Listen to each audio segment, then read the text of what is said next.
Greetings, tumbling world. How is everyone out there? Afternoon or How are you afternoon. doing? Very, very good. How are you? I'm tumbling, man. I'm just tumbling through space, bro. We just can't help Yeah, I'm ourselves. doing all right though. But yeah, still tumbling in a nice way though, in an orderly fashion, you know, rhythmically Tumbling and along. harmonically tumbling, you know. Yes, it's you know it's the way forward. It's the only way forward, really. Let's face it. It's all the ways, isn't it? We're being pulled in all directions at once, you know. But I suppose we're ultimately spiraling along towards the great attractor, Jack Hole. It's funny you say that because when we were talking about that last week, I looked into this a bit more, and I need to look into the thing that I found a bit more. But you probably already know this, but we didn't. I don't think we mentioned it last week. After the great attractor, that in of itself is being attracted to Shapley's supercluster.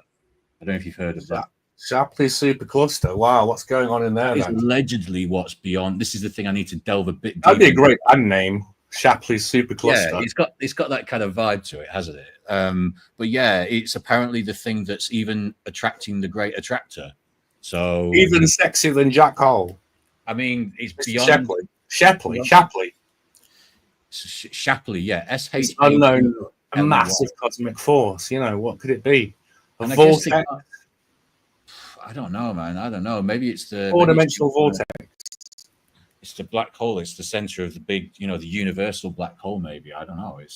They say black holes are the center of galaxies, right? Well, they say that's what they reckon, isn't it? That ultimately it is like there's just one, as well as there being other black holes, smaller ones in the universe. There's like one giant one that we're all kind of heading into. This is my understanding. That's a theory, anyway. I think that's the best place we could be, though. Black hole. Have you seen that movie? What's that awesome movie? Interstellar. Oh, you're not going to say Event Horizon because I know you don't like that movie. No, I mean it's an astonishing piece of work, but I can't watch it again. It's dark. And it rings true. Actually, it brings up an occultist sort of idea there is a hell dimension. You know.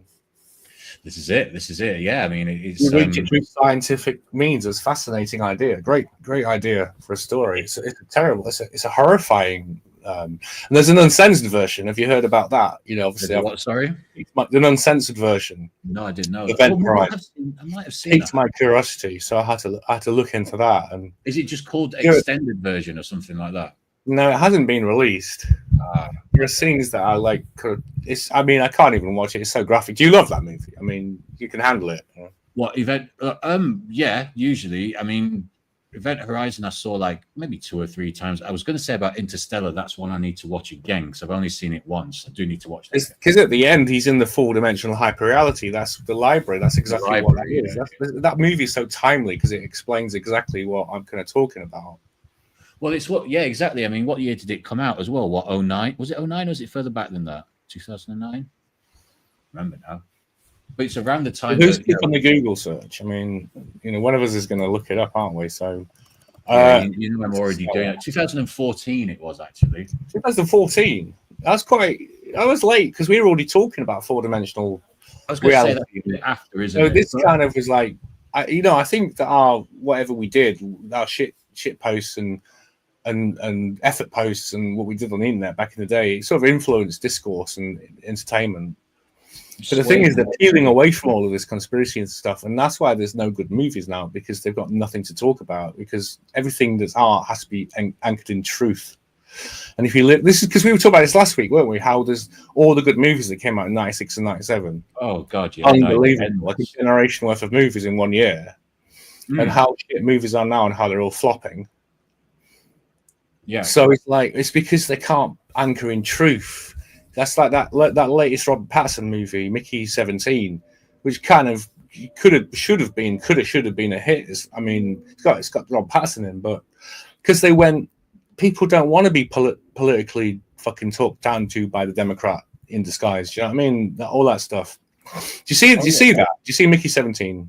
I've seen the name. So basically, in terms of movies, I haven't seen it. Anything post sort of late 23, I need to catch up on basically. So I haven't seen that one. Yeah. But the point is that the movies don't succeed now because they're not based in truth. So like like when we would like doing all Oh, it's we got all Mark Ruffalo in it. Jesus Christ. Okay. but there was either like a whole slew of movies that came out trying to like get in on the conspiracy movement, like 2012, that one, because that was all based on the sort of the web-based sort of slightly historic Mayan calendar stuff. But Hollywood used to be responsive to that internet discourse, is what I'm saying, and that's when they were kind of still creative, and now they can't no longer deal with that, and they're all just Democrats, lefty commies in disguise. They've got nothing to talk about. You know what I mean? I still think the best conspiracy theory themed movie that probably I've seen, and it may be because I saw it when I was on Magic Mushrooms, that might have affected my view of it, but it certainly affected my view of it, like technically. But yeah, it's actually called Conspiracy Theory. Do you remember with Mel Gibson? Yeah, it's a superb movie. It's absolutely fantastic. Yeah, it's a great movie. I need to watch that again, actually. It's a great rewatch, yeah. But again, 1997, it's classic 90s. That was a 97. I can't believe it. So much came out, yeah. It's just one after another. Like whatever we're talking about, whatever topic, whether it's conspiracy, whether it's space, whether it's something completely different, you find all the best movies in the 90s, pretty much. So I've got one of them banana vapes at the moment because I went to my mate's house and I saw a good friend of mine and his family and 3 lovely children and 3 lads and great laugh, like Uncle JJ's back, just nice time. And watched the Eubank Conor Benn fight, Eubank Jr. fight.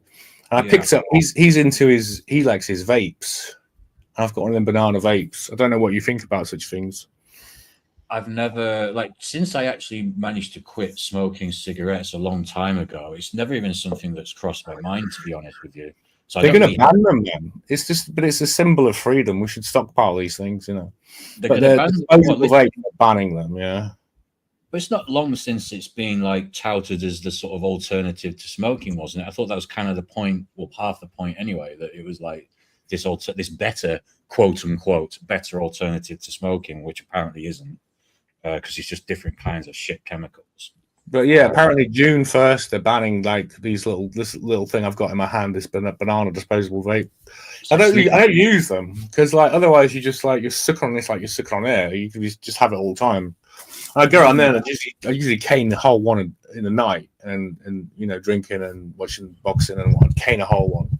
But I've still got some left over. But it's I have had tokes on one. I've got a friend of mine who I'm not sure if he does them now still, but he was down last July actually. This is quite a while ago, and I had a few tokes on it then. I mean, it seemed all right, but as I say, because I'm out the habit now, well out the habit of having cigarettes, it's not something that whole process of, having smoking something or toking something, whatever it is, I'm just kind of out of that now, thankfully. But I can't believe, so they're actually banning them from the UK or England or whatever in a month. That's crazy. Yeah, effectively, it looks like that now, yeah. That's mad. Banning the production and disposal. Not have anything. Banning the sale, yeah. It's crazy, isn't it? Aimed at children's health.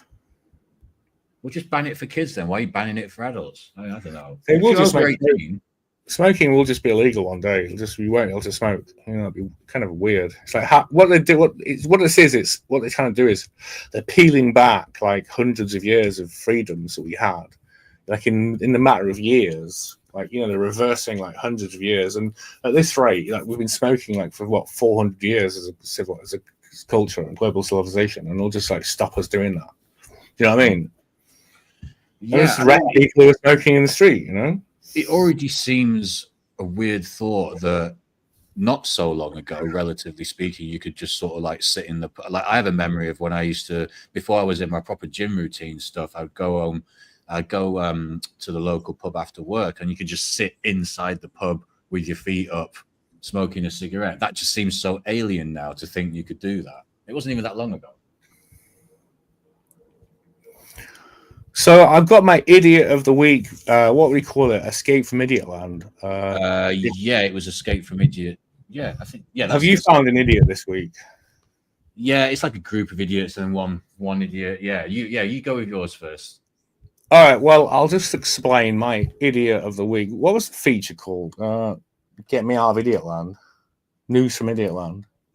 I think it was definitely Meanwhile. I think it was Meanwhile in Idiot Land. Yeah. That's it. So No, that is right. Jordan Peterson is my idiot of the week. So is this the clip from? Because I saw a clip of him on Joe Rogan's show talking about what the right had been taken over or whatnot. I'm just going to bring this clip up of him, mate. Actually, yeah. What he's done is he's basically become this Zio stooge. So now he had dinner with Netanyahu, and ever since then he's accusing people who disagree with him on Israel foreign policy as being mentally ill. Right.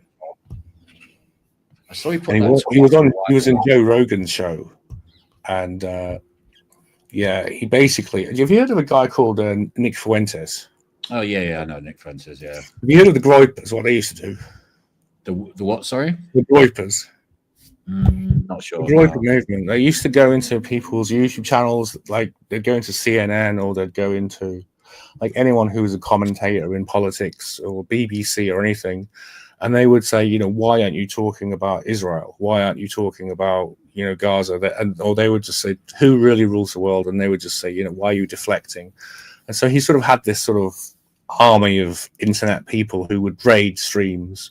And there were thousands. I mean, in fact, we were all part of that back in the day. We were all part of this sort of Groyper thing. We all were active on the internet, social media, and YouTube, and we were all commentating because we had free speech, and you'd get thousands and thousands of views for your comments on YouTube and stuff. So there was a time when we actually had control of the. But what's happening is there's a repositioning since Jordan Peterson has got in bed with Netanyahu in Israel. He's decided that anyone in the right wing who criticizes Israel foreign policy in Gaza is mentally ill or a psychopath. So that's where the psychopath thing comes from, because I must have missed that little part of it, actually, because I know he was saying about psychopaths, but I wasn't actually sure of the entire context. I didn't watch all the interview. I've got this bit with Jimmy Dore, actually. The Jimmy Dore show is pretty good. I recommend this. He's got the clip here. I'll just see if I can play this. See, tell me if you can hear this. Okay. So Jordan Peterson Can you hear that? went on Fox after that. Yeah. And he accuses anybody who this is from Chernovich. So I think Chernovich is on the right side of the Israel question. Am I wrong about this? I don't know. I haven't seen him in a long time, but I remember him saying it seemed anti-Semitic to say Epstein was working for Israel. Oh, really? So, but I don't know. He does what he feels. So Well, here, terrorism. Let's listen. Hang on, what happened? So this is Peterson, I think. He's trying to put the Do I not have this clip. Yeah, Peterson's coming up. Okay. Well, I think the most important thing to do first is to draw a distinction between the political and the psychological and not to collapse them together. So imagine this. Imagine that there's a group of individuals, about 4% of the population, who have a set of personality characteristics that have been described as dark tetrad. So they're Machiavellian, they use their language to manipulate, they're narcissistic, they want unearned social status and reputation. Let me just pause there. So did you hear what Jordan Peterson said? He's talking about narcissistic individuals, psychopathic. Did you hear that? Yeah, I heard that. And he's also talking about... Who do you think he's talking about then? I mean, what kind of people do you think... do you think he's going to... Where's he going to go? Where's he going to pivot from this statement? Is he meaning people like sort of Ben Shapiro or that kind of ilk? Well, he wouldn't say that about Ben Shapiro. But you think, to me, who are the most psychopathic, narcissistic people in the world? They're like our rulers, right? They're like the hierarchy. Right? Yeah. So where's he going to pivot? I'll just keep playing this. They're psychopathic, which makes them free of empathy and parasitical and predatory, and they're sadistic. So they take positive delight in the unnecessary suffering of others. Now, those people also use false cries of victimization, let's say, to manipulate, and they're entitled. That sounds exactly like Israel. It sounds exactly like Benjamin Netanyahu. It sounds exactly like the Zionists. They're the victims. Anti-Semitism, they're the victims. he shows up with his dry cleaning and draws a cartoon picture of a bomb to show your Congress. Seek vengeance when it's unwarranted, and they protest loudly and make very public cries for reparations that would be self-serving. Okay, now the way Isn't that what Israel, the whole Israel project is reparations for World War II?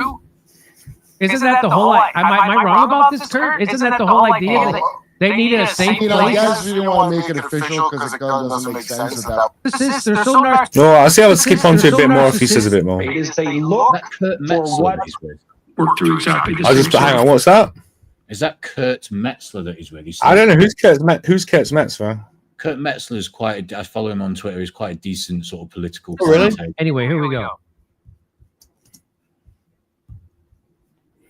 it is they look for what patterns of belief form groups that they can infiltrate and then capitalize on. And that happens on the right. We did a report, the same group, on the use of Christ as king as a manipulative strategy. So now he's saying Christian. He's saying that. Did you get that there, Future Shock? Yeah, I was listening to it. Yeah, He's saying now that these people, these so-called psychopathic narcissists, they're using Christ as king as a sort of emblem to unite them. So he's like saying Christians now are this is Jordan flipping Peterson. Do you know what I mean? yeah, it's a bit odd. He was like, he wasn't quite out guy, but he's like his work in psychology and stuff. He was like kind of adjacent to what some of us were doing, you know. But now he's just because he's had dinner with Netanyahu. He's turning on the right, and he's making them look like they're the psychopathic. They're the problem in the world. It's ridiculous, right? Well, I didn't know that he'd actually had that dinner, to be honest with you. So, I mean, I'll I try- don't I'll know. find a picture. When was that? When was I'll that? just look that up. I'll just play this a bit more, yeah? I'll look it up. Right? Bad actors, hypothetically on the right, and So is he saying Candace Owens a bad actor? She's a psychopath who infiltrates because she claims Christ as king, her religion. And of course, Candace Owens was famously fired from Ben Shapiro's Yeah, 20th do you Century know what? Wire, right? Before I said Shapiro because of his sort of blind loyalty originally, but my Yeah. first thought when you asked me that was Candace Owens, actually, funnily enough. Yeah. they're wolves in sheep's clothing who look for where there's He's like an inquisitor, man. This is crazy, right? Yeah. This is a real idiot, man. This guy's a real idiot. He's just, what are you doing, Peterson? But 1 minute he's in a drugs or like overdose in Russia or something. I mean, what's going on with him anyway? I mean, he's a weird guy, right? Well, he has these mad problems with benzodiazepines, doesn't he, in terms of like coming off them and stuff. So he's been on them for so long. Despite the fact that he's preaches about the carnivore diet like during everything. But there we go. I'll try and look at that Netanyahu thing, yeah? Yeah, I mean, power and value. I can see why he would say that about if he's looking at it from his, the perspective he's describing. I can see why he would dig out someone like Candace Owens. And then adopt those beliefs as a surface camouflage so that they can elevate their moral status. Now, and this has become worse in recent years as far as I'm concerned, because the evolved strategies that we have for dealing with these psychopathic narcissistic types don't work well online. And so the psychopaths can get away with their terrible manipulations online, and they can find like-minded people, and they can escape from any reputational consequences. And so there's always been psychopaths. Those are the Pharisees, for example, that Christ points to, the religious pretenders. Those are the people who use God's name in vain and claim moral virtue and even religious devotion. Well, all they're doing is feathering their own nests and furthering their own narrow interests. And the web,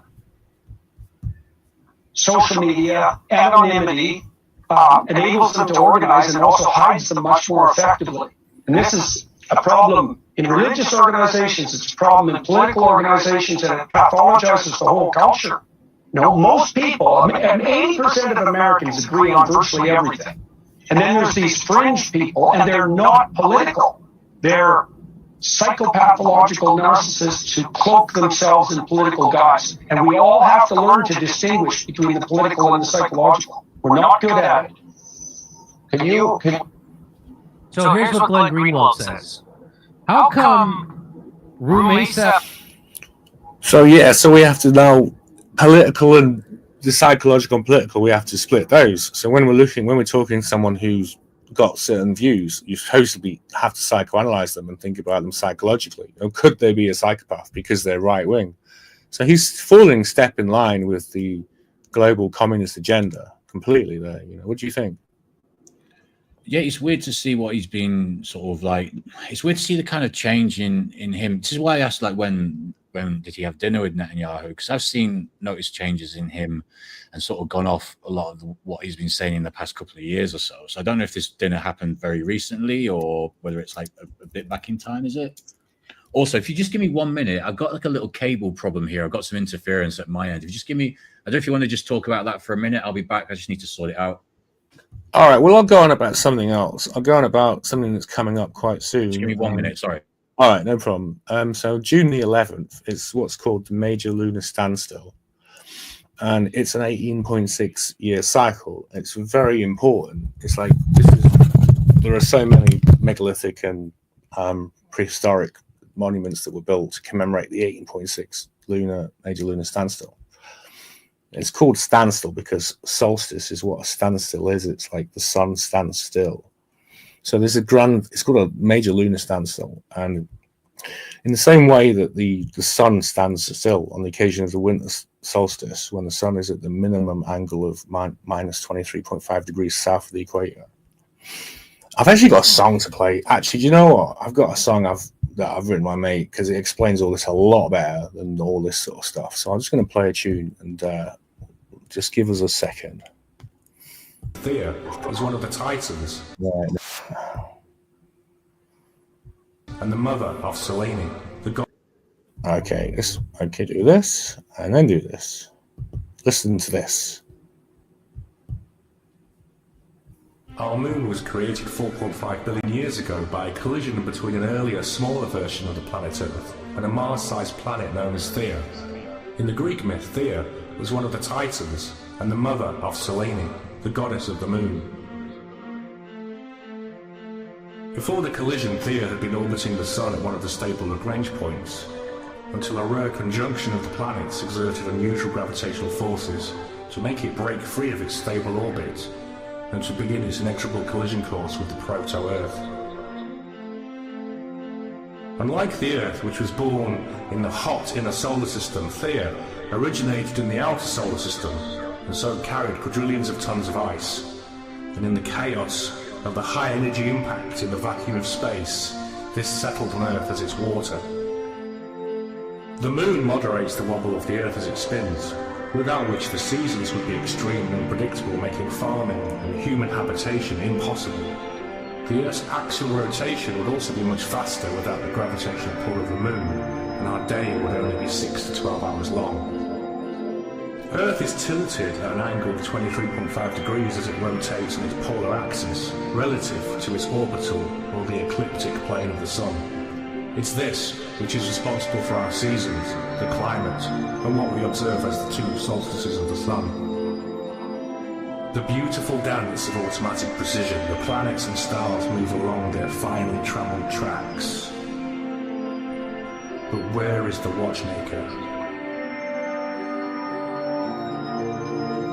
The winter solstice takes place when the Sun is at its maximum angle of declination, 23.5 degrees south of the equator, while the summer solstice is the Sun at its maximum angle of declination, 23.5 degrees north of the equator.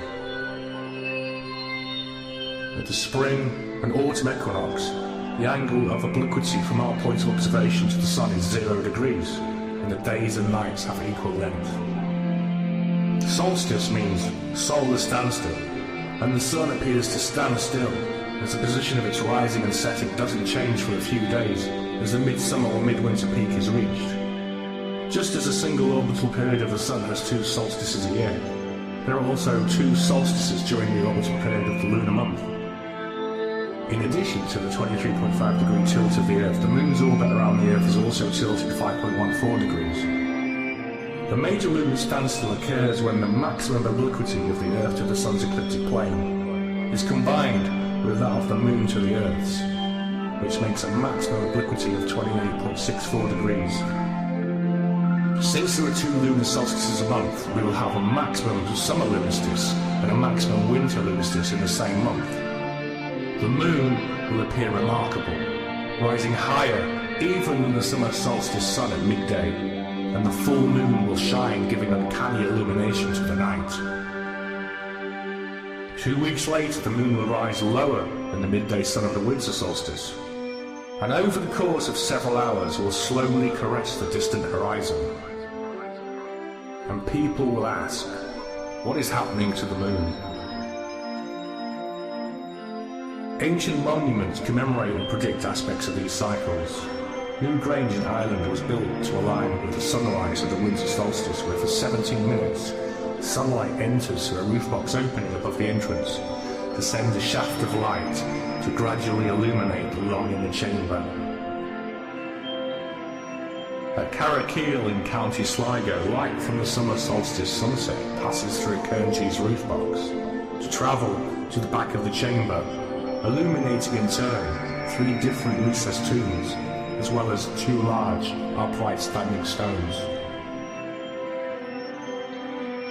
The Greek 1st century BC writer Diodorus Siculus in Book 2 of his Bibliotheca Historica wrote, "In the regions beyond the land of the Celts, there lies in the ocean an island no smaller than Sicily. This island is situated in the north and is inhabited by the Hyperboreans. The following legend is told concerning it. Leta, the mother of Zeus and Apollo, was born on this island, and for that reason Apollo is honoured among them above all other gods. There is also on the island both a magnificent sacred precinct of Apollo and a notable temple, which is adorned with many votive offerings and is spherical in shape. The account is also given that the god visits the island every 19 years, the period in which the return of the stars to the same place in the heavens is accomplished. At the Neolithic ritual site of Callanish on the island of Lewis in the far north of Scotland, beyond the stone circle lies a range of hills, which are suggestive of a woman lying down. They are known locally as the Sleeping Beauty, but also known as the Old Woman of the Moors. Inside the stone circle are 4 significant stones: a phallic quartz stone, which has a white quartz deposit at the top, and a seam of quartz running down its length; a triangular stone symbolizing the maiden or virgin; a rough stone representing the crone or old woman; and a red stone representing the mother, which glows red at sunset. At the peak of the major lunar standstill, the moon rises at the feet of the Sleeping Beauty to slowly move horizontally, hovering over the hills and making contact with the stones. The moon touches the maiden stone, moves along to the mother stone, then touches the tip of the phallic male stone, being symbolically fertilized by the male energy, and continues along the body of the Sleeping Beauty before finally reaching the crone or old woman stone. A local belief says at certain times in the midsummer morning the Shining One walks along the stone avenue, and that her arrival is heralded by the call of a cuckoo.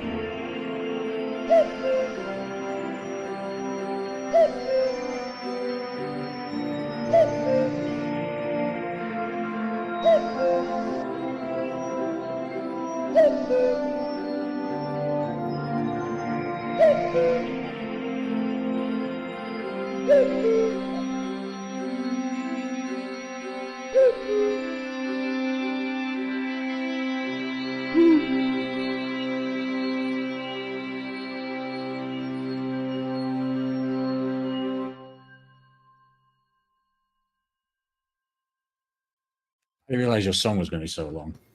Yeah, it's It was created 4.5 million years ago by a collision between an earlier Oh, you rewowed it. Oh no. Yeah, man. Yeah, I don't know how long you would recover for. But basically, what I started to do, I started to read out this stuff, and I realized I've actually got a version of that John recorded, and it's put it to music, so I'll just play that instead. It's actually, Does it mean that, like, so as far as I'm understanding from it, obviously it's kind of like an extreme position for both, and both bodies, celestial bodies, and they're saying, and you'd say that, like, if it was like that all the time, the seasons would be a lot different. But I mean, is it because I think they sort of stay in this position for like a year or so, isn't it? So does that mean we're supposed to have like more like unlikely or sort of weird events, like whilst they're at this angle? Is that kind of supposed to have like some sort of? Yeah, no, it has effects on the weather, and there is there is a theory that kind of that every 11.5 years there are sort of cataclysmic events, tsunamis and earthquakes and things. I've actually got a list of those. I just need to find my list. The Japanese tsunami, that was like 09, I think, wasn't it? I think it was 09. So it was like 16 years ago. There wasn't the one a little bit more recently as well. I can't think where, not in Japan, but somewhere else. I can't think. Well, it has an effect because it's well, I'll show you. I'm going to show a few videos in a minute that are going to show what the effect of the moon and how it will change. It will be.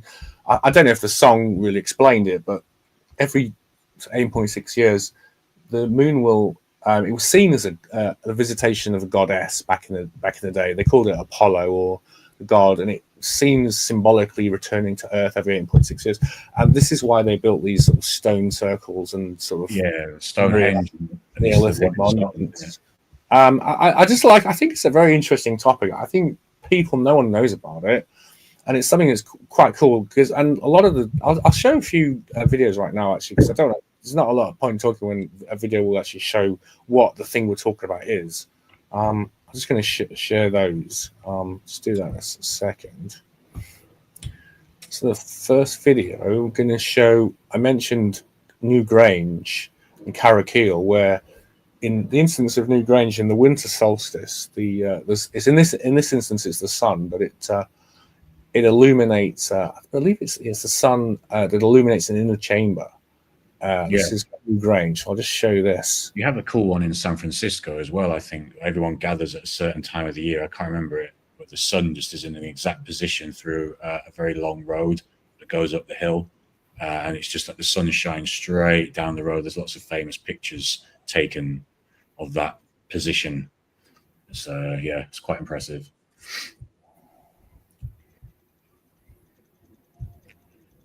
It kind of goes back to what we were saying as well last week about, we were talking about, it's a bit like what we were talking about last week when we were talking about, like, we got into a bit about, like, sort of horoscopic type things in terms of, like, the reality of it, and we were saying about, or I was saying anyway, about how it's understandable that giant planets like Jupiter, Saturn can still have an influence on Earth, regardless of whether they're so far away, just because of their giantness. And so, like, yeah, this is kind of like how the moon, which is obviously much closer, much smaller, is having an effect. So it's kind of like it's showing the spectrum, isn't it, of effect?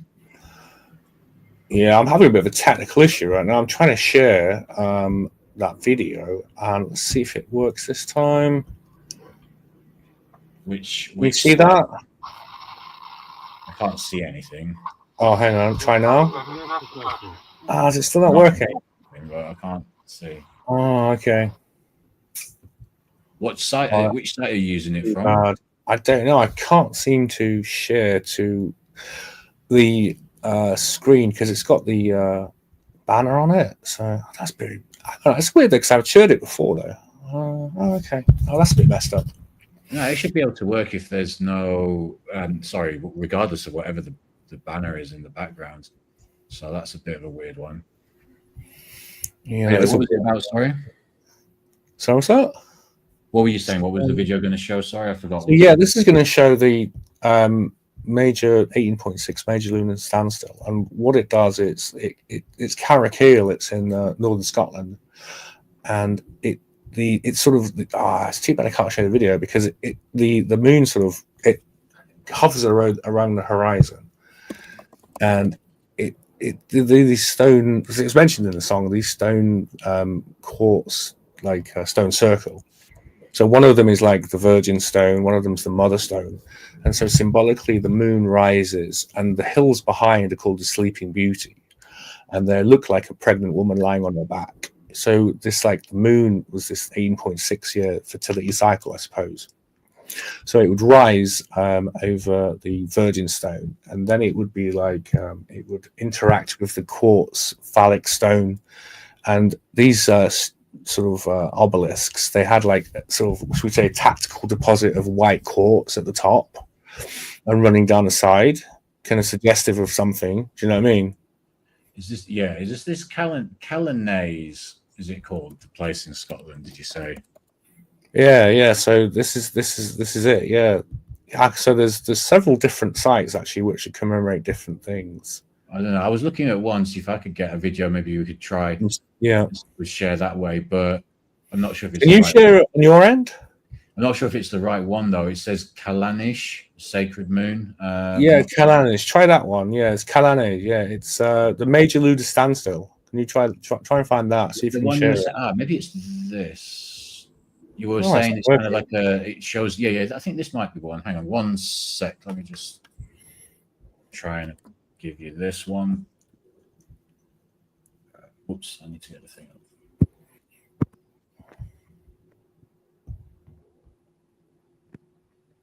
See if we can see that.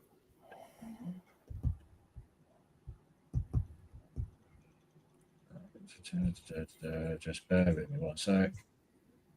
Here's Kalanish share. I'm not sure if you'd be able to share that, but give it a try. Oh, yeah. Let's see if that works. I think this is basically going to show the pathway of the moon across there. Okay, I've added you, but nothing's happened, has it? No. Yeah, there's something a bit wrong with the stream. Actually, it's a bit of a disaster. I don't know why we can't share anything whatsoever to the screen now. That's okay. So note for future reference, then just keep it to our usual sort of like traveling through space background for now, because that was working obviously before, wasn't it? That's, So yeah, what? So hang on, let's try. We're traveling through space. Where is that? Not that one, right? Yeah, that's another. So that's a JPEG, isn't it? So go to the bit where it says, is it backgrounds? So it should be in the backgrounds list. Where is it? Not logged into StreamYard as such. Add background. Hang on. Yeah, I don't know what happened in the background. I've shown it, but it's not. Yeah, that's gone a bit awry.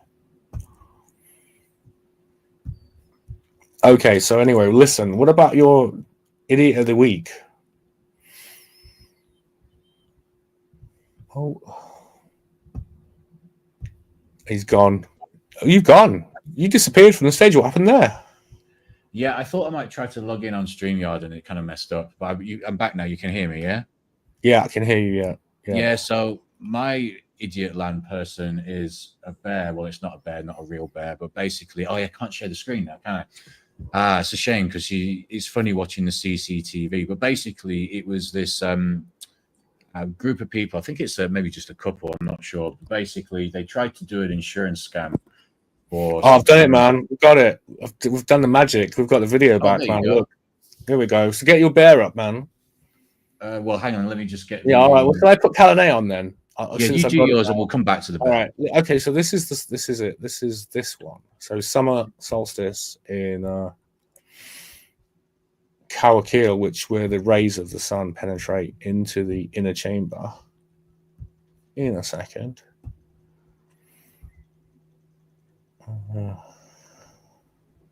So was it the one I shared? Yeah. I'm going to beat you to it, man. Here we go. Right. Oh, the power of showing video. Wow. It just doesn't make any sense why I don't know why the change of backgrounds makes a difference. Anyway. Techno. Actually, this isn't even what I want to see. This isn't the one. What I'll show. This is all it is. It's 11-second clip actually, and it's the way the sun moved through what they call the box. This is a walk with sheep. This is not what we want. Yeah, this is no good, man. Let's go. Let's get rid of the sheep. It'd be nice to do some mushrooms in that countryside, though. I must say, I'm, as people may become aware, a big advocate of magic mushrooms in countryside settings or natural environments, things like that, beaches, woods, forests. It's a very optimal thing to do. Yeah, my friend, he had magic mushroom chocolate. Have you heard of that? Oh yeah, like a little brownie or something. No, you can buy it, but it's quite expensive. I think it's about £30, and you get like squares of chocolate, and you have to have like about 4 squares. But they've got psilocybin mushrooms in them. Where did you get them from? What, abroad? I don't know. He got them. He told me he was tripping. Like when I saw him, he'd just been tripping the night before on this mushroom chocolate. You know. And he said it had gone rotten in his mate's sock drawer, and it tasted the cheese. But he ate it anyway, and he still got high. But it was pretty nasty. You not heard of that? I thought you'd be well upon that side. I've heard of things like it being like in brownies and stuff like this. I mean, I know it is put in lots of random things. I think I've heard of flapjacks as well. They put it in flapjacks. We used to put it in omelets because it got to the point where omelets. For those that don't know who are listening, back in the day, in about circa mid noughties, a very nice time to be alive and be like 20 years old. You could still go down to Camden Market and there would be an actual market, a sub market just for magic mushrooms. So you'd like take a right out the station, you saunter down for a bit, and on your right there would be like at least between 5 and 10 stalls where you could just go and buy your own magic mushrooms. Such was the legal situation at the time. And yeah, it got to the point you could, if you're having a small amount, you can get away with eating them like raw. We got to the point where we were going back almost every weekend, and your resistance builds up quite quickly. I say every weekend, maybe that's an exaggeration, but it wouldn't be an exaggeration to say like every third weekend. I think that's more accurate. So still quite regular. But it got to the point where we were just like so resistant. We'd have to buy so much. You'd have to cloak them in food. So we would like cook massive omelets and stuff like this. And the problem is, and then you douse it with like barbecue sauce and tomato sauce and whatever. And the problem is you start to eat it and then the effects start to take place and you're sat there. You sort of end up sat there trying to eat the rest of it, trying to eat the full amount. But you're looking down with mushroom eyes now at this massively detailed and yet horrible looking dish of like half-eaten omelet with like just covered in sort of remnants of sauce and magic mushroom. I think the last thing you need when you're coming up is egg. You don't need more egg. Dealing with egg, I mean, that's no. Forget about that. I'll just fry them up in butter and just scoff them. You used to what? Sorry, I'll just fry them in butter and scoff them. I wouldn't get eggs involved. Like, imagine that. It seemed to work. It worked pretty well. It worked pretty well. It's just the visual of it. At some point, you just had to kind of like plow on a little bit. But yeah, we always used to end up playing in the midnight in the children's playground at midnight on the roundabout and swings, and it was fun. We used to get the police come in and like have their flashlights, seeing if this what are these lunatics doing. But one time, my friend, she was like a little Indian girl, and we used to do this like quite frequently at Goldsmiths College every like a lot of weekends. Like my girlfriend and another couple, and we used to have something that is like something that you may take to change your mind, a little consciousness expansion. But she ended up with 2, and she was off the wall. It was like she was in another dimension. So I mean, do these things take you in another dimension? She kept just saying one thing over and over again. There are beautiful dreams for all of us. It's like she transcended beyond even the moment into the next dimension, because she took 2 by mistake. It's weird to know what's happening in the sense of, is it just all kind of like the brain's creation? Is it just the fact that there are... Well, look, for example, one thing that is the brain's creation on mushrooms is the fractal effect. So you're seeing fractals. So the brain, part of how it projects out our reality that we see is it has kind of a mesh undergirding. So quite similar to how design works on the computer and stuff, that you generally have like a wire mesh undergirding to most things that you're designing. And so the brain does that essentially with our sort of like visualized reality. And so like essentially, obviously this is all usually happening at insane speeds and with connections. Are you telling me you had a good time? Is that what you're trying to say? Or what you're trying to say is like, well, what you were saying just then is that like she's in another dimension, and I'm like, well, is it that, or is it just more the fact that the brain's just like... She was like beatific, beatific, like an angelic. She just had a voice from another dimension, and she just looked at you with such certainty, and you thought she was the one who was in trouble because like she's like 2. She's just talking gibberish the whole time, and all she was just saying was she was just smiling at everyone, and there's wonderful dreams for everyone, and it was like a mantra, but it was amazing. It was like, but then we were getting stressed that she'd gone too far, and so then we were getting like deafened out, and we didn't know. Well, I don't know. Just life goes on, but it's like she broke through to the side, How did she's only a little girl. She's only small, like a little Indian. She was quite short.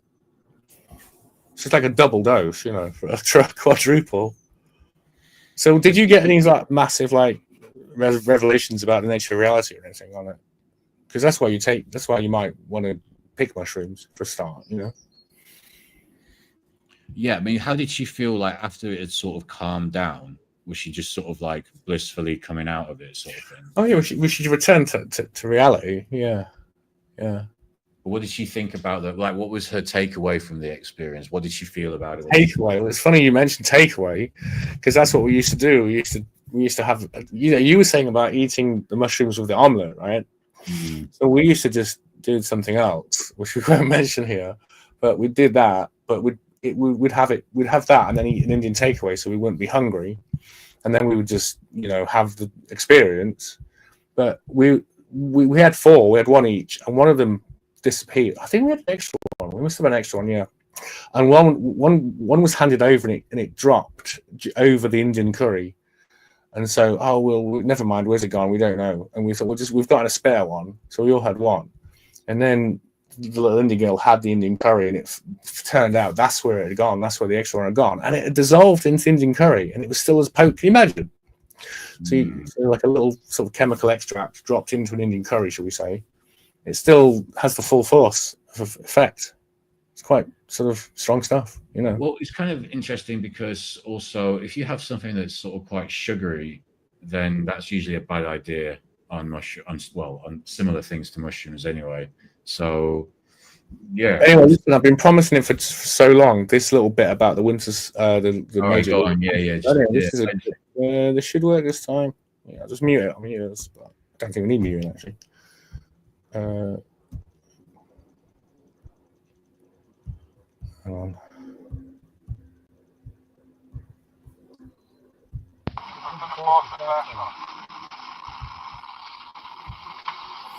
So yeah, it's literally a tiny 11-second video, but that's the light. That's at the specifically. I mean, most people haven't seen this, so I think what is that? The summer solstice. Only at that particular time on June 21st, the light from the sun reaches the back of that chamber. You know what I mean? That's like something we hear about in Egypt, isn't it? Like Indiana Jones. What's supposed to be the significance of that? The fact that light just hits a certain part at a certain time. Well, that's a good question. You know, that's a very good question. People don't know what might have been in that building. It may have been some kind of blessing. You know what I mean? Because I've like written a novel about that idea. That what it is they find a cure for a plague that's affecting the village, and they get it blessed by the sun. Well, in this instance, in my book, it's the moon. And we'll see about the moon, the major lunar standstill. But yeah, it's pretty. You ask a good question. What is significance? What does that chamber lead to? What was so it? They don't know really the history behind that chamber and why it was built or whatnot. I mean, there are what appears to be like recesses inside those tombs, and they're called tombs, but presumably, I mean, the idea of those solstices anyway, the winter solstice is to reconnect the living and the dead to the world, to join the worlds together. Do you know what I mean? So this one is, instead of the summer solstice, this one's the winter solstice. I'll just show this. Hang on, bear with. No. Do you want to fill for a minute there, Future Shock? Just what I was about to say whilst you were doing that was I was just getting my bear insurance scam video ready. Oh really? You got the bear insurance scam video? It's right. A bit grainy, but you can kind of tell that. I mean, I'll re-explain anyway when we get to it what the story is. But yeah. Okay, so this is the winter solstice illumination of Newgrange Chamber in Ireland. That's quite famous. You've seen that Newgrange? Do you know about that? I'll get a picture up of it so you can see what. I've heard the name. I'm not sure much about it though.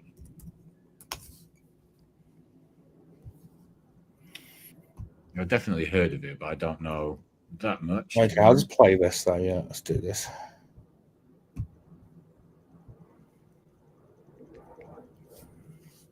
So again, what they called light boxes. So there's a tomb entrance in these tombs, but above that there's a special like box, like in stone, that allows that particular time of year frames the sunlight, and this is just the illumination of the inner chamber. But what does it do? Is that all it does? All right. But what I will show finally at the end of this little little segment about the the forces planetary, the movement of the spheres, as we say. I'll play this. This is pretty good. This is the major lunar standstill, and it's a good little video. 6 minutes long, 7 minutes long, but it's probably got no copyright on it. It's like only got 1,500 subs, but views. But it's a really great video. I'm just going to share that and watch that for 7 minutes. Oh yeah, you got your beer ready? Should I do this and then you do your beer? Yeah. Yeah. Go for it. I think I got beer ready. 1 more month of that to go. 1 more month, and then I can have beer again. But we can 1 more month for what? Remember, I'm doing the no drinking till June. Oh yeah, gosh, I can't believe you're keeping up with that. Really? 1 more month to go. Gosh, Do you know what's been really worse? well. The diet cravings for food. Like if I try to restrict myself in terms of food, that's harder for me than alcohol. Like the cravings are worse for food. The temptation is worse. But the thing is, though, there's so many benefits from quitting drinking. I mean, we should say this: we are a healthy channel, right? So yeah, we are like being alive. Yeah, you get more energy and stuff in general, and you find that you want to eat more instead of just drinking, instead to replace eating. And I think as well, if you're somebody who's thinking about quitting, quote unquote, in some context, alcohol, just do it for a short time and see how it goes. You don't necessarily have to commit to a lifelong. I mean, it depends on your situation, obviously, but you don't necessarily have to say you're going to do it forever. I mean, maybe just try doing it for a couple of months or 3 months and just see how you feel. And like you just alluded to, you might find that, oh, wow, I've got more energy. I'm a bit less muddy in my thoughts. I'm like, a bit more on the ball generally. And you might, that in of itself might be a big step for you.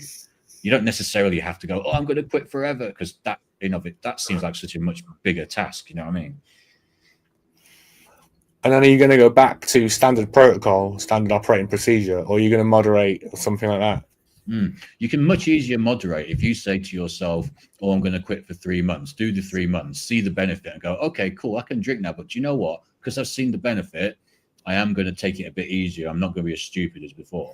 I think that's a better way of doing it, because when you deny it like that, when you're going to try to deny it for the rest of your life, I mean, that's a trickier task, So if you found something as a substitute, what do you drink instead? What do you reach for instead of a beer or a whatever? Well, because I haven't really been having much of a social life, to be honest. That's part of the reason why I did it at this time of year, because it's a bit easier, because I don't have like particular birthdays or anything like that, apart from my own, which is coming up obviously at the end of it. So yeah, I haven't really needed to. Do you know what I mean? It's like I've been going. Are you doing this so you just have like, hang on, the thing is, on your birthday, everyone buys you drinks. So everyone's going to be buying you drinks, and you won't be able to drink them because you'll have such a low tolerance after not drinking. Oh no, don't worry about me. 3 tweaks you've done. Yeah, you confuse me with somebody who that would be a problem for. No, I won't be going to get back straight into it. Yeah. I mean, maybe I'll be a little bit careful. You forget my Yorkshire roots. Come on, like I'm not going to be on the floor after a couple of Stellas. There's nothing to worry about there. The old taste's going to come back, and the old liveliness in the eyes, and your nostrils are going to go a quiver. And it's going to be like the old head is back, and you're going to be knocking it back like nuts, It's like, like that scene. I think it's in Space Odyssey, 2001: Space Odyssey, where the eye dilates. It's like as soon as I have the first sip of vodka or whatever, my eyes just got to go ching. And everything. And also, when I play that thing for 7 minutes, that thing that I've been talking about. Sorry, let's go. Yeah, let's do this. And then you got your bear. Yeah, the bear is right. Yeah. All right. So yeah, the upshot of this is it's pretty cool. Like they saw the moon as a god, like visiting Earth, and fecundating the Earth, and through the ministry, that's the medium of these stones, which was symbolic. Well, I don't want to talk no more. I'll just play this pretty good little video actually.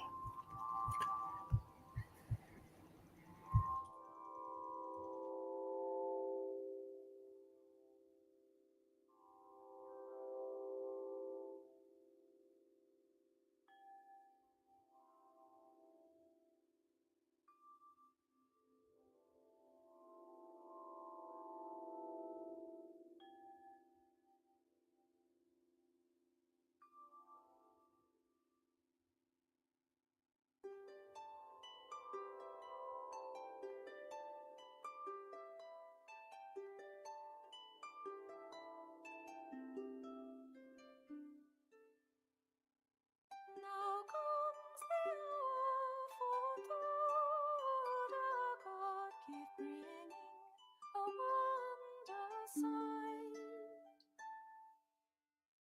Is it a star newborn and splendid, upspringing out of the night?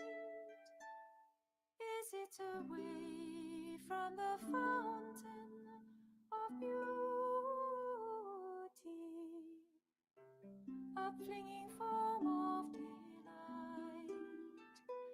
Is it a glorious immortal bird that is winging hither its flight?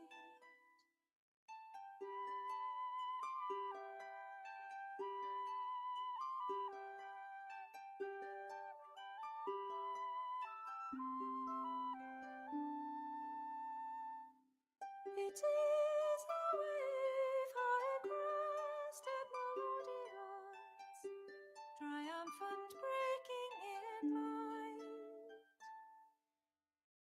It is a star, rose-hearted and joyous, a splendor risen from night. It is flame from the world of the gods, and love runs before it, a quenchless delight. Let the wave break, let the star rise, let the flame leap, ours if our hearts are wise. To take and to keep, to take and to keep.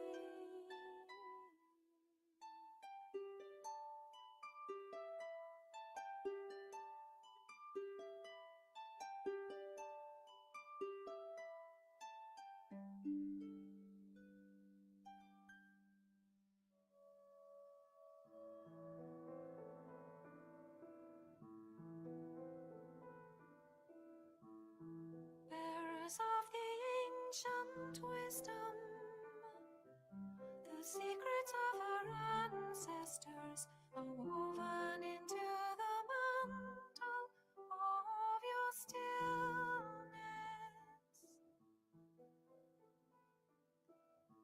Within the silence of your being, spanning through the mists of time, linger forgotten stories of our forefathers. The light of their hearts, the strength of their hands, the sound of their voices across the land is only known to you and the stars. And all we can do is wonder. Like a mirror of the sun, you stand here on the earth, veiled by the mystery of your silence. In the turning wheel of time, day and night have danced around you as the sun beats across the sky throughout the ages. The light of their hearts, the strength of their hands, the sound of their voices across the land is only known to you and the stars. And all we can do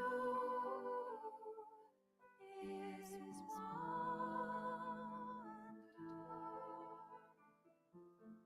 And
Okay, we're back. Yo, What do you think? Did you see the video? it's a nice countryside. Yeah, did you see the moon? I did. I watched the end of that. Yeah. Yeah, what do you think? I thought my first thought was nice countryside. It reminds me of being back in Yorkshire when growing up as a little boy. Not that we had any stone, monument or anything, unfortunately. But yeah, Right. it's just I don't know. Obviously, it's a sort of Stonehenge type thing. Like, why was there so much significance placed on these things? I don't know. If you think about the fact that the people as well who made them are not thinking like us, this is a very different. Yeah, but they're seeing those moving objects as gods. You know, they're seeing them as that. You know, and then this is you kind of what I'm driving at. Like their consciousness, their understanding of the world, so different back then to us, and how they think about it, and what they think about the moon and the planets and the stars, etc. It's such a different. Like, you obviously we're not going to these days in modern times. You're not really going to build these kind of monuments. Really, it's just not a sort of, not that it would be like the wrong thing to do necessarily. It's just that it's kind of like, it's just not it's not in the sort of like social consciousness, is it, to do those kind of things these days? But back then, it's a completely different way of thinking, isn't it? Yeah, but it's like they didn't see the moon as just sorry, a barren rock. You know what I mean? It fully interacted. We could also say though, it interacted electromagnetically with those people and that civilization. Do you know what I mean? And So they if may it's well have been electromagnetic, because they may well have been more sensitive to that kind of thing too. but it is electromagnetic phenomenon, isn't it? It's like it influences all. So the moon, like, definitely influences us. So it's like them commemorating this. It's like they haven't. It's not as if they had a really good calendar, because they obviously would know. Okay, so you say, why do they want to know this? So they could predict eclipses. So because the 18.6 lunar standstill is connected to the eclipse calendar. So if you know the 18.6 calendar, you also can predict the eclipses when they'll arrive, because they arrive at this apparent time at the nodes. So it's at a node, so there'll be like eclipses around the node times. Yeah. So this is what the priest could. I mean, I just recently finished playing Lara Croft Tomb Raider, Shadow of Tomb Raider. You know, I like my video games. Yeah. And the combination of this is that there's going to be, like, the world's going to be destroyed, and you have to find the box, the magic thingamajig in the box, you know, to complete the ritual and whatever the ritual is. And it turns out that it's during the eclipse, and there's this box, and you get sort of like illuminated with this light of the eclipse or something. But basically, it's like that's what that held power over people. I mean, even now, I mean, even Shadow of the Tomb Raider is kind of like that sort of Mayan magic. You know, we can let the Mayans, they have magic. You know, it's that kind of Tomb Raider thing. It's like magic exists, but it's just we've stamped it out of us. It's like it's there within the old traditions and old cultures and stuff. You know. But yeah, so playing that with the eclipse and everything, you know, so recently. I was just going to say that the whole sort of like predicting the moon thing reminds me of that story about Columbus. I don't know if you heard it, where basically, because they knew how to predict certain things by the 1500s. So like on this occasion, it's about the blood moon. So basically, he told he was able to sort of like manipulate the people of Jamaica, I think it was, into doing into like meeting his demands, because he predicted that God would make the moon bleed on a certain date. And of course, it's because he knew there was a blood moon. So this date comes around and the moon goes red. And this is apparently like, you know, and then obviously they think, oh, you know, he knows it. So obviously they didn't figure it out by the sounds of it. But yeah, obviously, because he and, you know, people have. Oh, the bear. I just found your bear. Yeah. Yeah, basically. I found that thing about Netanyahu having lunch with Jordan Peterson. Oh yeah, when was that then? I'll get the so-called facts. There's a photograph. This is an article, but what is this? 2022, November 15th. So this is kind of like he was in a mess in Russia at one point, wasn't he? Before this, he was, all banged up on Zuma pills. Yeah, he was supposed to be really fucked up, wasn't he? Yeah. So, get out. Breaking bread with recently re-elected Israeli Prime Minister, the Ulterior. Right. There's not a lot of sources for this, though. Even AI won't say anything about whether this really happened. So it's something they're keeping quiet. I've got also, let me see if I can post this picture. Banned from student. Hang on. Wait a sec.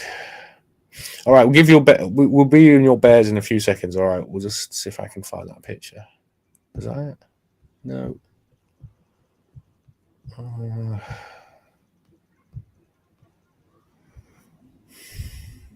Not that one. I think there's an Instagram picture of it.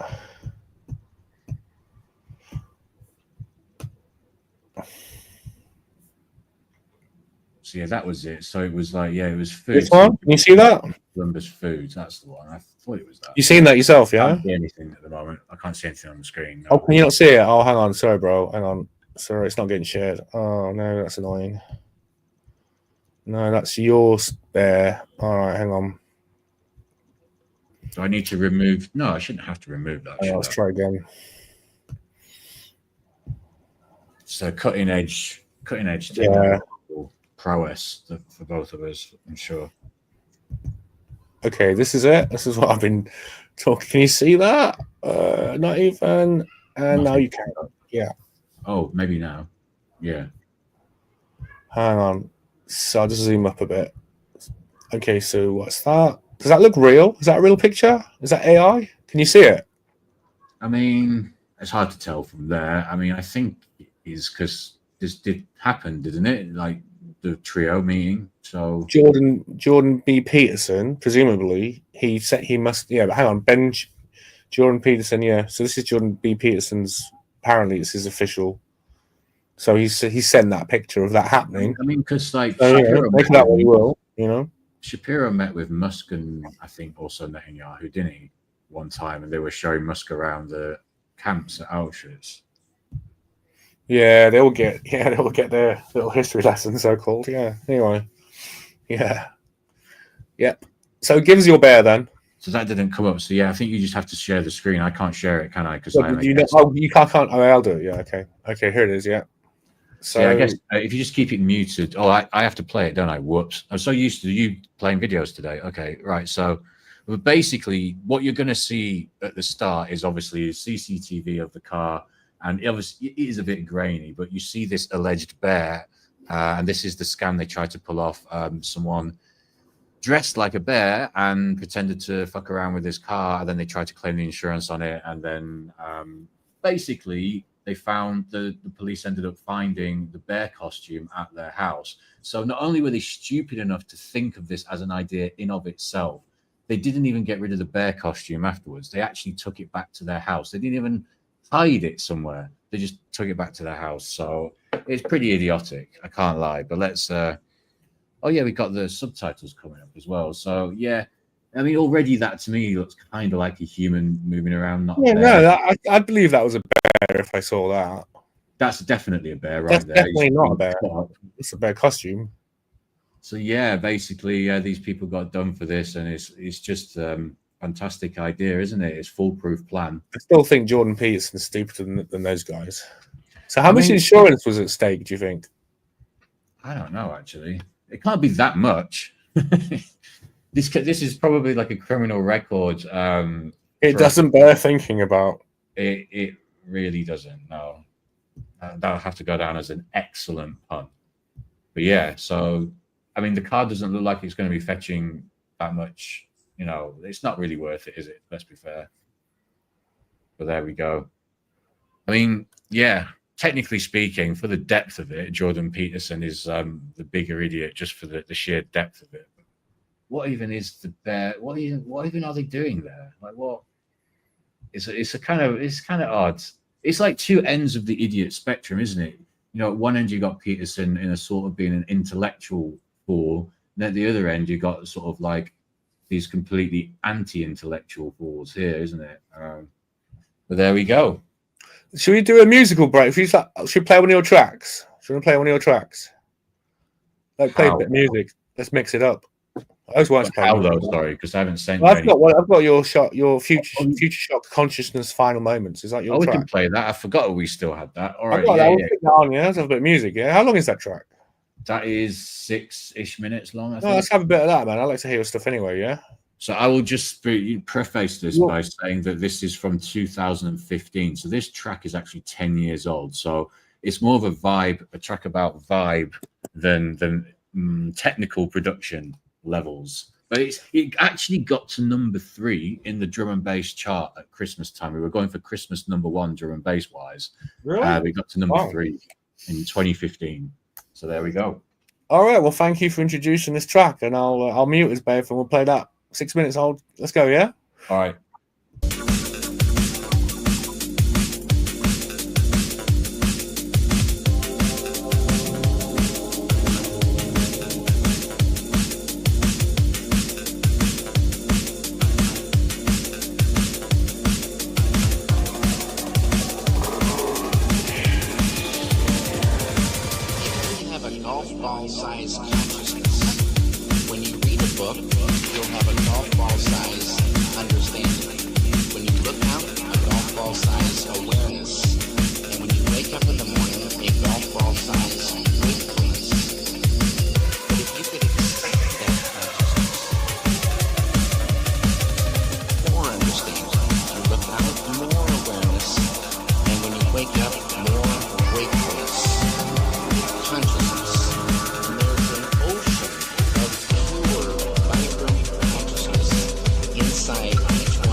place of mind, right at the source of thought, and it's also at the source of all matter.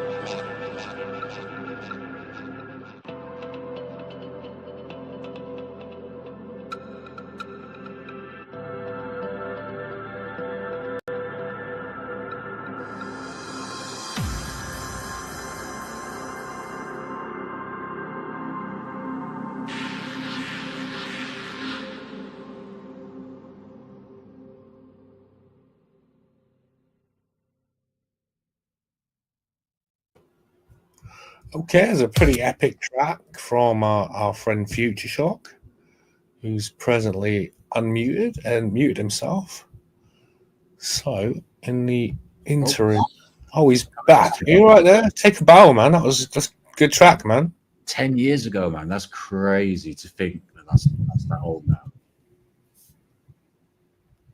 I was DJing I did a little DJ thing. Our friend Future Shock there, and I went into sort of some kind of Radio 2 voice. I don't know what went on there, but yeah, no, very nice. You should send more stuff to the show, and we can hear more of your stuff. You know. Yeah, I'll send you a few more things over later. Yeah, good old David Lynch there on the vocal as well, isn't it? That classic quote of his about golf ball sized consciousness and all that sort of thing. That was good stuff, man. That was like really trippy. It's like good old days of 90s ambient sort of techno and, you know, sort of trippy music, you know, just ambient stuff. I love ambient jungle. That's my favorite though. That is my best. That's the best thing for me. I love it. I love ambient techno and ambient jungle. Yeah, I mean, did you used to listen to, because there's a lot of good ambient stuff jungle wise on Good Looking Records. I don't know, like in the 90s, if you look up stuff that's on Good Looking Records, LTJ Bookham's label, I think you'll like a lot of the stuff on there if you don't know it already. Are they on Spotify? They haven't been running the label for about 15 years, but there must be some kind of Spotify thing relating to Good Looking, surely. Yeah. You're on SoundCloud, aren't you? Because I found one of your tracks on SoundCloud. I think you're on SoundCloud, aren't you? I could send you a few. I am on SoundCloud. Yeah, I'm a Future Shock on SoundCloud, and I can send you some Good Looking type related links later on if you can't find anything on Spotify. But yeah, man, it's a ton of amazing like atmospheric drum and bass. It's the first label I got into drum and bass wise, jungle drum and bass wise. Before that, funnily enough, I was listening to techno. I used to listen to The Grid. I used to like The Grid a lot. I don't know if you remember The Grid. They had that banjo song, Swamp Thing. No, I don't remember, man. Maybe I was too messed up at the time, but I don't remember The Grid. You will have heard it. The Pod relates to The Grid. Say again, sorry? Pod. Do you know the Pod? Do you remember the Pod? No. Was that like a techno producer? Yeah, I think there was an egg as well. There was the egg. There was the Pod. And I think some of them weren't quite sort of serious. They were slightly sort of tongue-in-cheek sort of techno outfits or something. Oh yeah, there was a lot of that in the 90s, wasn't there? Do you remember Techno Heads, I Want to Be a Hippie and all that kind of stuff? That was kind of a bit of a mini techno, you know. Just found a YouTube thing. Yeah, the Pod, they're piss takers. They're techno piss takers, yeah. If I play that though, I wonder if I can play that. I'll probably copyright. Yeah, I'd probably get copyright, to be honest. Yeah. It's actually got Julian Barrett. Do you know Julian Barrett, that guy from Leeds? I think he's from around, that comedian. Mike. I'm not sure though.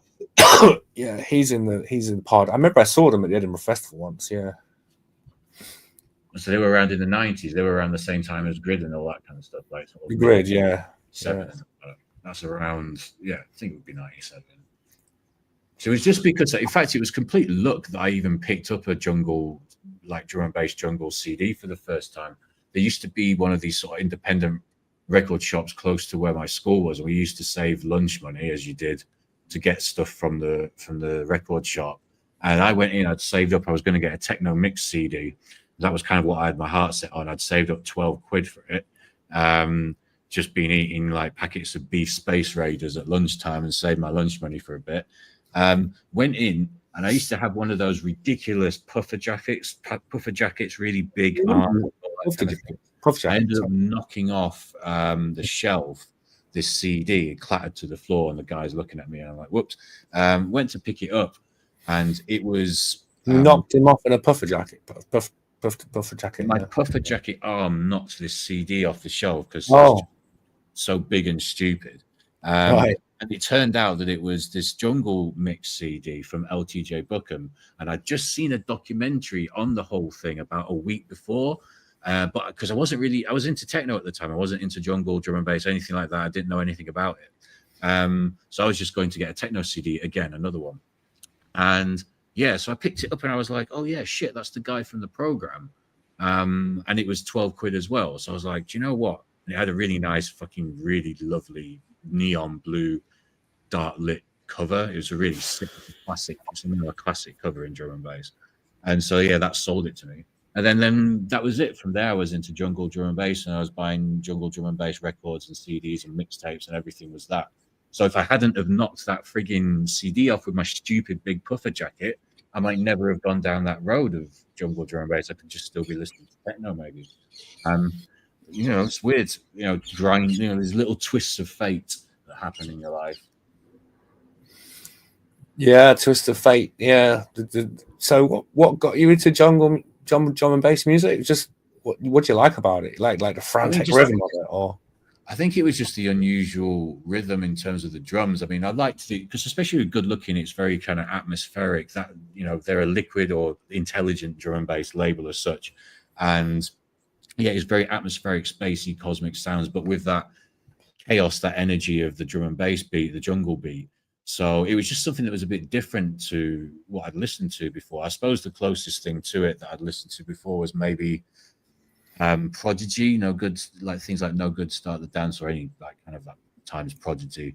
And I think also I knew Incredible by General Levy, which was a jungle track that came out, but it hadn't sort of spurred me on as such. So yeah, I don't know, that was it. And then that was what, when I was 13, something like that.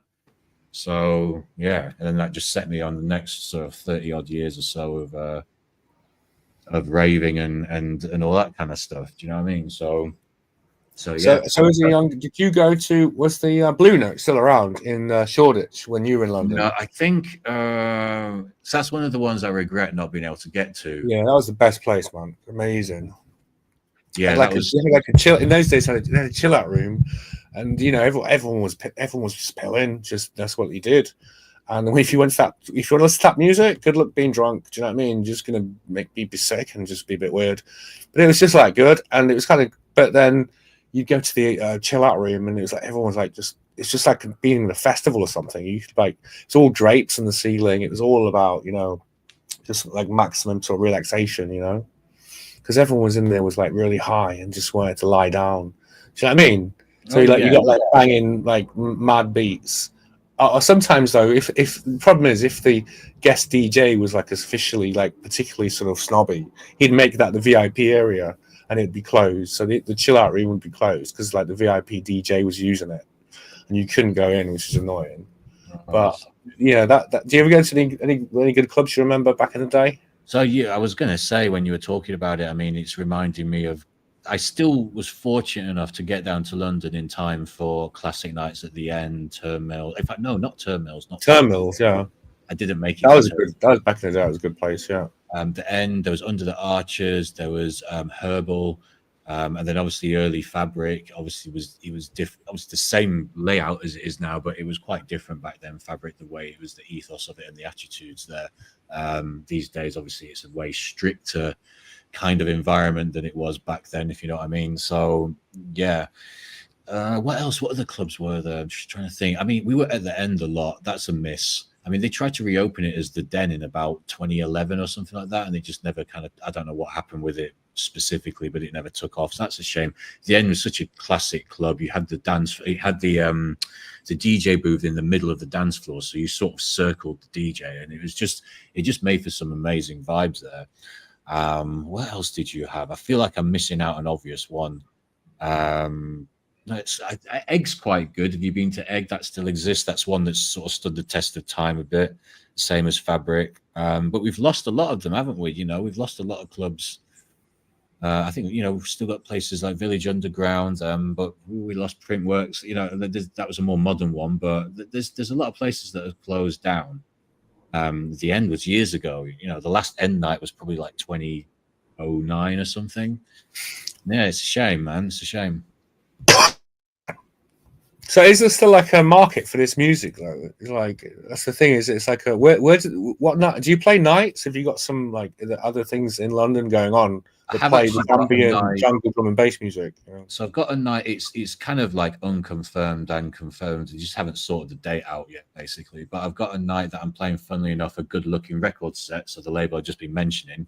I'm doing a vinyl set at Planet Wax, which is basically a record shop that has a dance floor in it. So it's a small venue, but it's quite a fun venue. It's quite a vibey venue when it packs out. So yeah, that's a rare vinyl. Do you want to promote that? Do you want to give us the dates? Or I don't know. That's the thing. So I don't know the actual specific date yet. It's going to be in September, apparently. That's all I know. So obviously, I will disclose more as I know it. But that'll be quite fun because I haven't done a vinyl. I've been doing timecode vinyl, but I haven't done an old school vinyl set live for God knows, like 10, 15 years. So yeah, that'll be fun. Southeast London, yeah? Yeah, it's I just looked it up. It's southeast basically. It's quite near Dartford. I think it's near Dartford-ish. Nowhere. It's like New Cross, I think. No, hang on. I need to double check. Yeah. I've never been there before, so I think it's sort of southeast, sorry, anyway. So but yeah, so I will come to that later on. But yeah, it's right what you say though about it's a salient point what you say though about the clubs and you know the vibe that it was the vibe that you're describing there from Blue Note is that classic vibe that we so laid back, yeah, in the noughties and the smoking ban is like just like it like because like everywhere that was cool in London, like in like Hackney and stuff, they'd always have like upstairs bar. They'd have like an open air bar where like terrace, and it was just like hippies, and it was just like, but the kind of people who smoke like that, whatever we want to say, the stuff, it's like they were a subculture, you know, and they were like, you know, they were free living type people, and it was like, but that just whether you agree with that, you know, smoking or not. But it's the fact that cultures have been wiped out because of this, just because of the smoking ban and of one thing. But like we talked about this last week, how there's no like you don't see any hippies anymore. You know what I mean? You don't. There's no crusties. There's no goths. There's no punks. There's no cool people anymore. You know, everyone's just fucking the same like corporate machines. Don't know what they worried are about doing. Work, paying the bills. You know. Or people classify themselves as about 10 or 12 different things, and it's all a little bit chaotic and confusing and stuff. But also a problem for the clubs these days is I think that the prominence of the internet became a bit more of a problem as people became, as over the years, you know, because obviously the 90s and early noughties, internet was a thing, but it wasn't like it is now, obviously. It's progressed so much since then. And people's reliance on it and time spent with it is way, way, way higher now than obviously it was back then. So, you know, that means that less people are just going out, less people are going to clubs, people are enjoying things. They're just staying in, and they've got the ease of being able to watch Netflix and whatnot, which you didn't. We always hoped it would all come back again. You know, that's like because at the tail end of the rave scene, you'd like look into each other's eyes, and you'd know that it's all ending or it's already ended, and you're just the tail end of it. And you would always like ravers and stuff would say, "Look, don't worry, mate, it'll come back. It'll all come back again." You know, and I don't know if that's like a 30-year plan. They still got their like, you know, their raving outfit on, but waiting for it to come back again. You know, can bring it back. There was faith that it would all that somehow we'd get culture back, and we'd get youth culture back, and we'd just have something that the authorities didn't like, and it was something that came up from just creative artists and stuff, and it became a whole subculture, and it's just better days back then, you know. And we always hoped it would come back, you know, but I don't think it will it? I mean, you can bring it back to some degree, but because of everything, because the rules are different now in terms of like the actual laws of this country as well, and the laws of like licensing and stuff like this are not the same laws as they were 20 years ago, and everything's a lot more stricter. You know, I went on that protest against the criminal justice bill because that was one of the things the Conservative government used to stop like travellers and people living alternative lifestyles. It was the criminal justice bill, and I went on a big like but I want to march. It was quite, because I was also studying at university, and they were talking about something called like virtual autonomous zones, where for a few minutes you've got absolute freedom to do what you want, but it's only for a few minutes, and it's during a march. It was during those kind of protests of the late 90s, where there'd be like 100,000 people in the streets, and it was people used to get the people digging up the motorway and planting trees and stuff like that. All those old protests from the 90s. You remember those times? See, I would be a teenager in Yorkshire at that time, so I wasn't paying so much attention. Yeah, man. He didn't have protests where I was just like cows. But yeah, that's it. The criminal justice bill, and I went through, and it's just stopped people congregating, stopped people partying.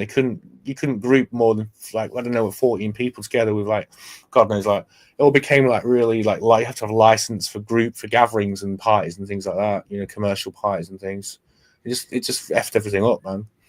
Yeah. I mean, in this country at the moment, it's a long time before we would get sort of quote unquote back to where we were. I mean, I'm just fortunate. You're talking about the tail end. That's kind of how I see myself in terms of coming down London, catching the tail end of a kind of golden era of rave, of the club scene, of the freedom. And the indie music, I mean, everything was just blazing. Everything was good. All the music, do you know what I mean? It was all the genres, it was amazing. True. It goes back to what we were saying about the 90s, and we can extend that into the noughties a little bit, I think, as well. Certainly for the music side of things, because I think that, across all the genres, you had so much. It was such a balance. I think I said this before last week on the show about the 90s. It just seems to be this place of balance, where sufficiently advanced technology with sufficiently advanced sort of social consciousness and all this kind of stuff. It just balanced really well in that it was before we became too sort of obsessive and reliant on the internet and technology and stuff like that. But we were kind of getting there. We were kind of making use of it, good use of it, but it wasn't so detrimental as it can be now. So I just think it was just such a perfect balance. And whether we can get back to that or whether we'll get something better, maybe, is another question, really. All right, man. I'm going to wrap this up because the snooker's on, man. Are you watching the snooker? I'm not, but I'm pretty frigging hungry, man. So yeah, we'll wrap up in a minute or so. Oh man, but your drum and bass track was awesome, man. Get some more over. We'll dot a few among us, have a little breather and play these great tracks, man. They're awesome, and it really fits with the theme of the show, like consciousness and ultimate realities and all sorts. It's a really cool track, man. Cool, man. I have a few in mind I can send you, so I'll make a note. We'll do it next week, Cool. Is this snooker? I do sometimes watch the latter ends of the snooker tournaments. Is it like a final or a semi-final or something? That's the World Championship, and I think it's the second week. I think it's the last ends next Saturday. If I'm in the mood, I love a bit of snooker. I do. I just love it. I like watching the last sort of rounds or the semi and the final. And it's really super. Everything's second really round. I think we're at now. Something. Sorry.